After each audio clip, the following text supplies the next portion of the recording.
Photo പിന്നെന്താ നിങ്ങൾ എന്താ ഫോട്ടോ എടുക്കണ്ട നിങ്ങളോട് പറഞ്ഞല്ലേ ഫോട്ടോ എടുക്കണ്ട നിന്നോട് തവണ പറഞ്ഞു. ഞാൻ നിങ്ങളെ ഫോട്ടോ അമ്പലത്തിലെ ഫോട്ടോ വെപ്പോ എന്നെ അക്കരെ കൊട്ടിയൂർ വൈശാഖ മഹോത്സവത്തിൽ ഫോട്ടോയും വീഡിയോ എടുക്കാൻ വേണ്ടിയിട്ട് ദേവസ്വം താൽക്കാലികമായിട്ട് നിയമിച്ചതാണ്.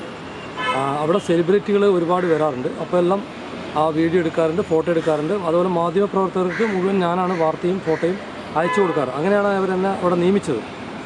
അങ്ങനെ ഇന്ന് രാവിലെ ജയസൂര്യ വന്നു എന്ന് പറഞ്ഞിട്ട് എക്സിക്യൂട്ടീവ് ഓഫീസർ എന്നെ വിളിച്ചു. ഞാൻ അവിടെ ചെന്ന് വീഡിയോ എടുത്തുകൊണ്ടിരിക്കുമ്പോൾ തിരുവഞ്ചാറയിൽ വെച്ചിട്ട് ഒരു പ്രായം ചെന്ന ആൾ, ജയസൂര്യയുടെ ഒപ്പം വന്ന ഒരാൾ, പ്രായം ചെന്ന ഒരാൾ എൻ്റെ ക്യാമറ തട്ടിയത് ഞാൻ പുള്ളിൻ്റെ കൈ തട്ടി മാറ്റി.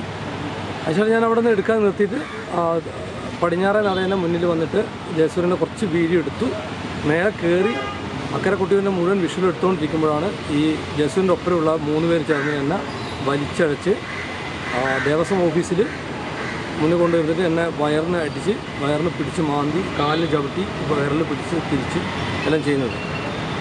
അത് കഴിഞ്ഞിട്ട് എനിക്ക് വയറ് വേദന വന്നതുകൊണ്ട് ഞാൻ അന്നേരം തന്നെ ആശുപത്രിയിൽ പോയി. അന്നേരം ആശുപത്രി എത്തിയ ശേഷമാണ് ഞാൻ പലരെയും വിളിച്ച് പറയുന്നത്. കാരണം എനിക്ക് വയറ് ഭയങ്കര വേദനയായിരുന്നു. അതുകൊണ്ടാണ് അങ്ങനെ പറ്റിയത്. പിന്നെ അവിടെ സെലിബ്രിറ്റി വരുമ്പോൾ ഫോട്ടോയും വീഡിയോയും എല്ലാം എടുത്ത് മാധ്യമപ്രവർത്തകർക്ക് കൊടുക്കുന്നത് ഞാനാണ്.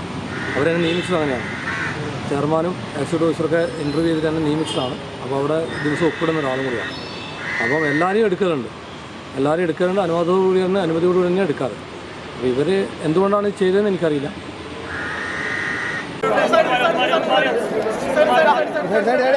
ഒറ്റ സെക്കൻഡ് ഒരു സൈഡ് കൊടുത്തോ